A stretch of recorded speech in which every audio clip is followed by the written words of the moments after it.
¿Cómo les va? Buenos días. Hoy continuamos con el ciclo que iniciamos hace 3 programas, Hablemos de Cáncer.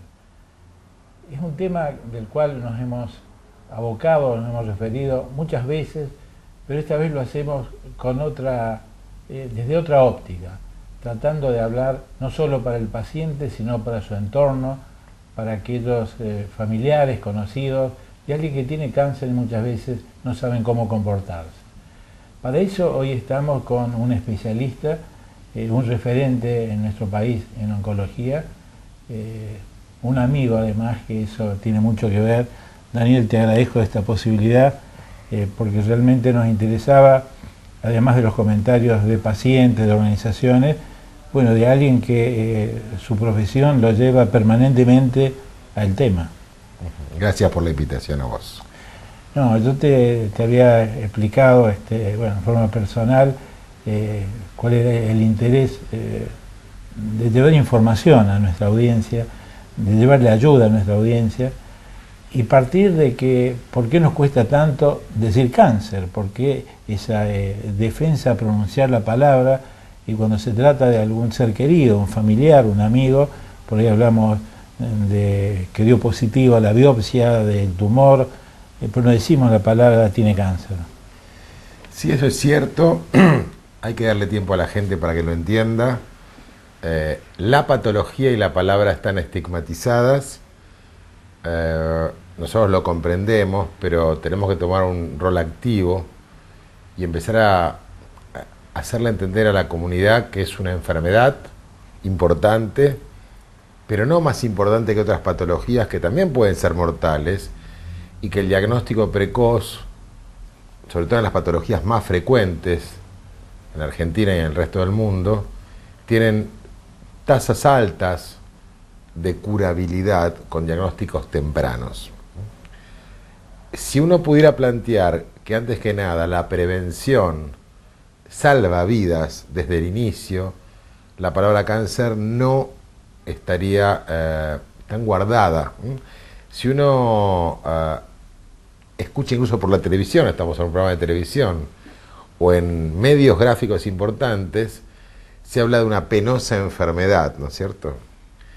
Y hay enfermedades tan o más penosas que estas. Y sin embargo, hay enfermedades cardiovasculares severas, el ACV, aún en personas cada vez más jóvenes, también son penosas por las secuelas definitivas que dejan, y la gente las nombra con nombre y apellido. O sea, hoy en día la sigla ACV está tan de moda como hace 30 años decir infarto de miocardio, ¿no? Pero para el cáncer es la penosa enfermedad.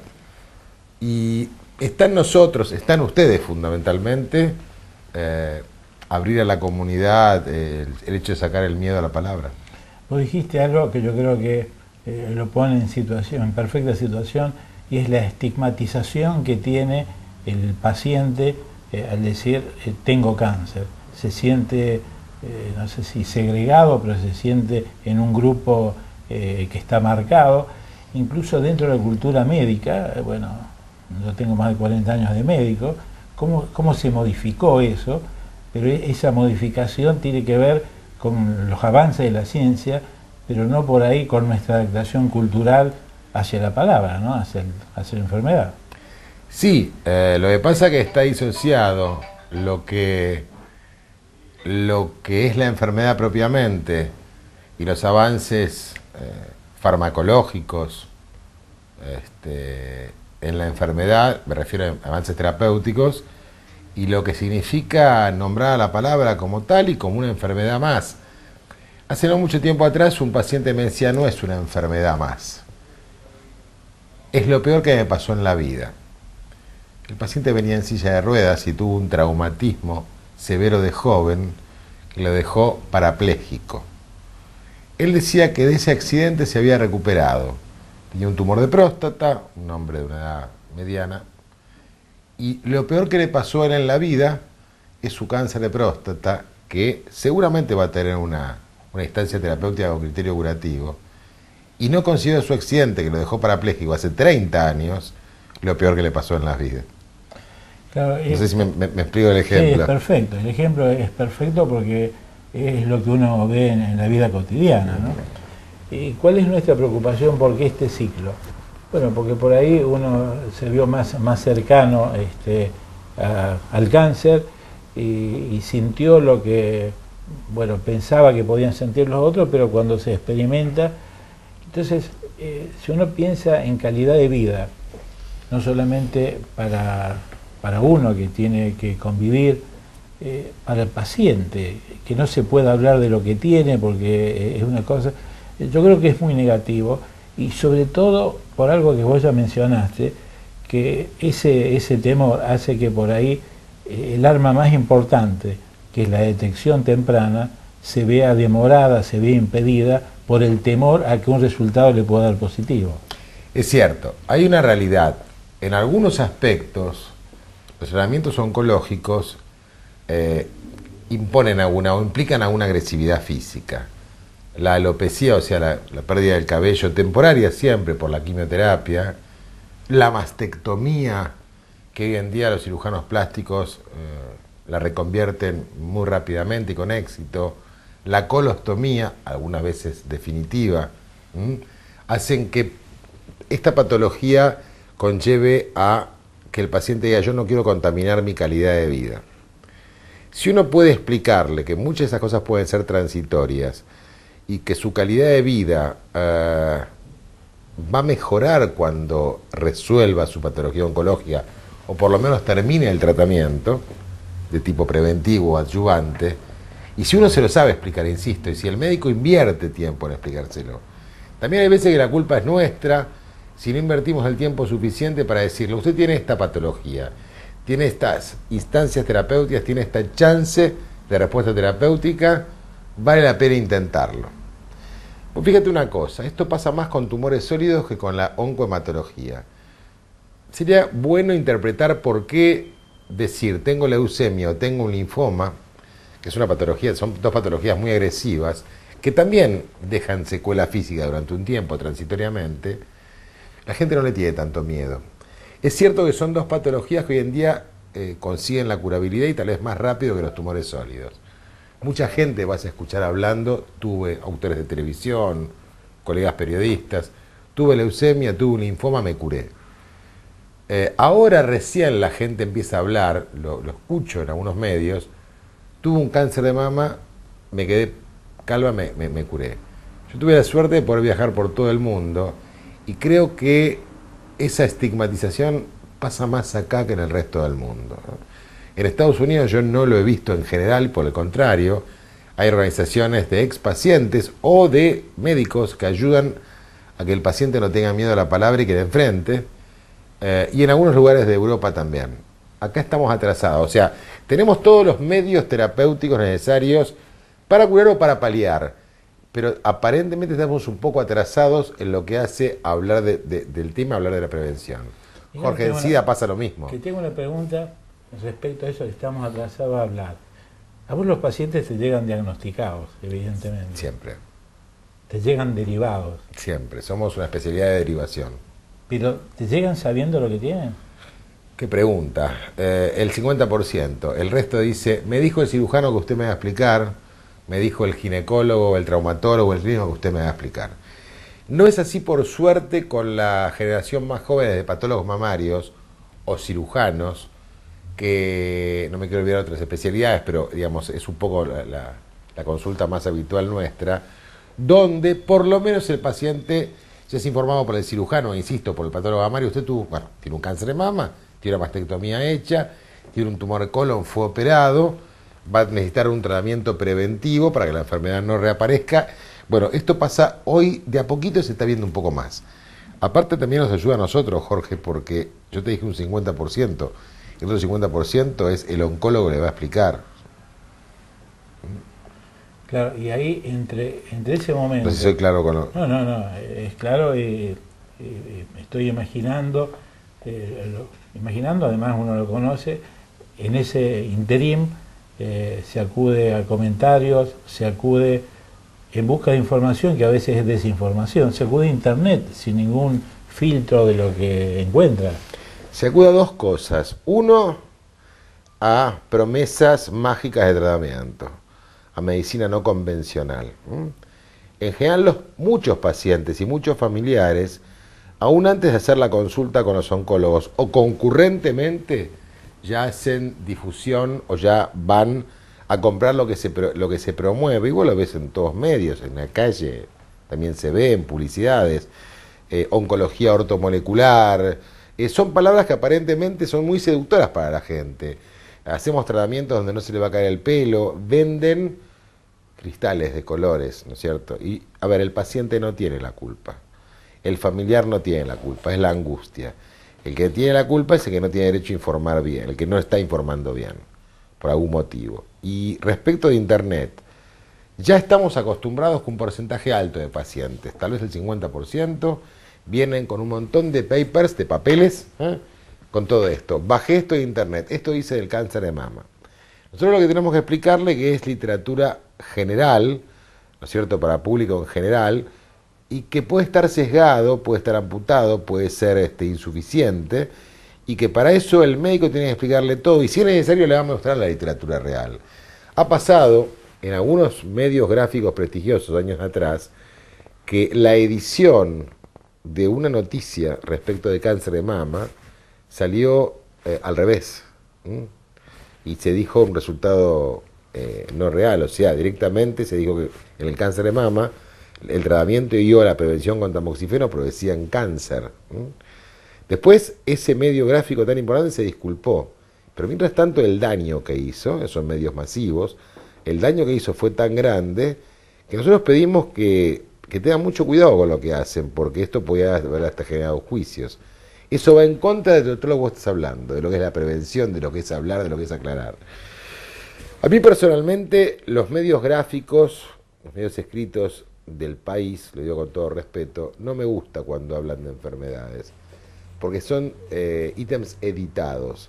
Yo creo que los dos diarios que más respetan la realidad y cuando dan un informe, es un informe realmente académico, por lo que yo leí es el New York Times, que realmente es increíble, y el USA Today, que son diarios que han realmente reflejado la patología y cuando le hacen una nota a un médico, la transcriben al pie de la letra, ¿no es cierto?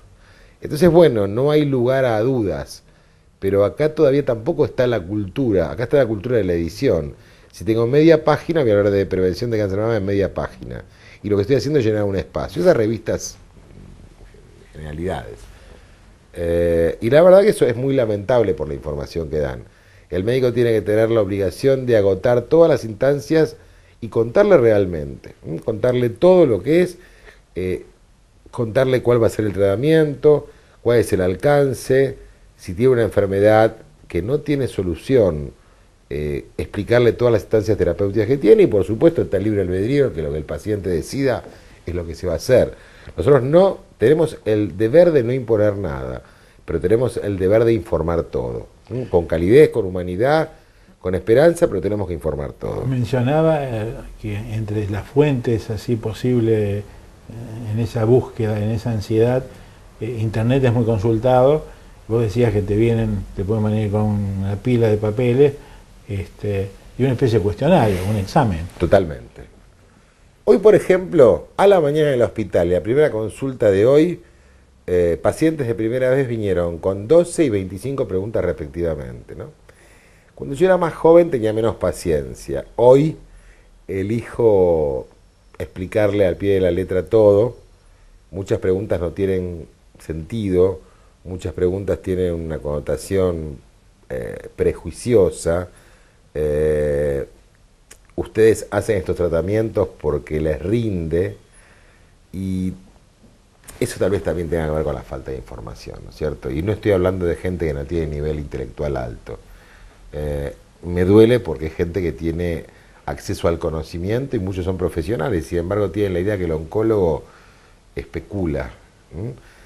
Si un oncólogo especula, no más que cualquier otra especialidad, pero en general no se especula. Daniel, puede ser que el paciente o el familiar más íntimo, la primera reacción es de bronca, es de rabia, y esa bronca, esa rabia la transmite, en este caso, al médico que se especializó para poder tratarlo. pero ese... Hay que matar al mensajero. O sea, ya está pautado en todos los trabajos sobre calidad de vida o en cuidados paliativos. La primera etapa es la negación, la segunda etapa es la rebeldía, no me quiero equivocar, pero sí es así, la rebeldía. Y la tercera y cuarta etapa es la aceptación y eventualmente la resignación. Estamos acostumbrados a no aceptar.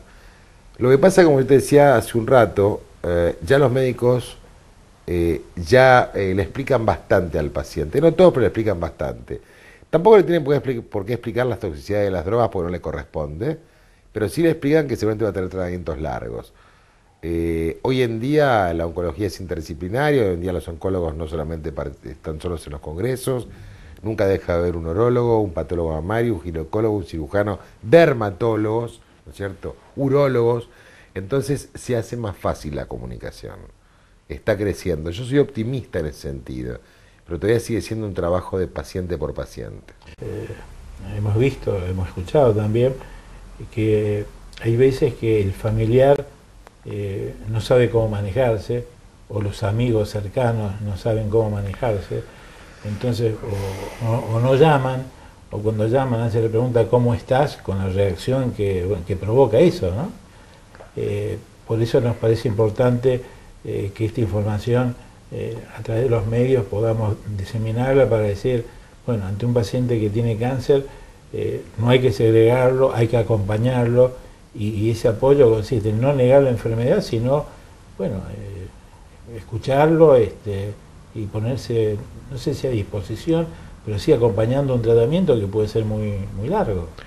Sí, yo personalmente vengo de una escuela donde prácticamente exigimos que cada paciente venga con un familiar directo, con un referente, o un amigo, un hijo, la pareja, y ese va a ser el referente con el que nosotros vamos a hablar y contarle absolutamente todo. Delante del paciente, cuando se puede y cuando las noticias no son muy prometedoras y el pronóstico es sombrío, severo, a mediano o corto plazo, necesitamos también tenerlo como referente para explicarle lo que va a pasar. La mejor manera de que el entorno del paciente pueda ayudar a ese paciente es que sepa absolutamente todo. Es cuidar al cuidador, ¿no es cierto? Ayudar al que va a cuidar. Para eso hay que contenerlo, hay que protegerlo. También es un trabajo difícil. Y contarle un idioma que lo pueda entender, de qué manera lo puede ayudar. Nosotros en el Hospital Fernández, y también en el Hospital Muñiz, donde yo participo, hemos hecho una especie de cuadernillo donde están todas las preguntas que los pacientes nos han hecho en los últimos años. De hecho, los grabamos y vimos que más del 95% de las preguntas eran las mismas, para ambos sexos y en diferentes edades. ¿Qué me va a pasar? ¿Cómo me voy a sentir? Entonces, las pasamos al papel y los trabajamos con pacientes directamente. O sea, ¿cómo ustedes contestarían esto? Este cuadernillo hoy en día está hecho por pacientes y estoy contento porque el paciente que está terminando la quimioterapia, por lo menos en el hospital, recibe al que recién va a empezar y en lo posible igual sexo, igual patología, y en un idioma no médico muy sencillo está volcado lo que le va a pasar al paciente. Y nos ayudan tanto los pacientes a desmitificar la enfermedad que realmente es algo que cada vez tenemos más participación y siento que estamos menos solos, ¿no? Esto se lo copiamos a la cirugía cardiovascular, se lo copiamos a los cardiólogos, a los que hacen hipertensión, incluso a los que hacen diálisis, y sobre todo cada vez hay más ONG que están ayudando a los pacientes oncológicos.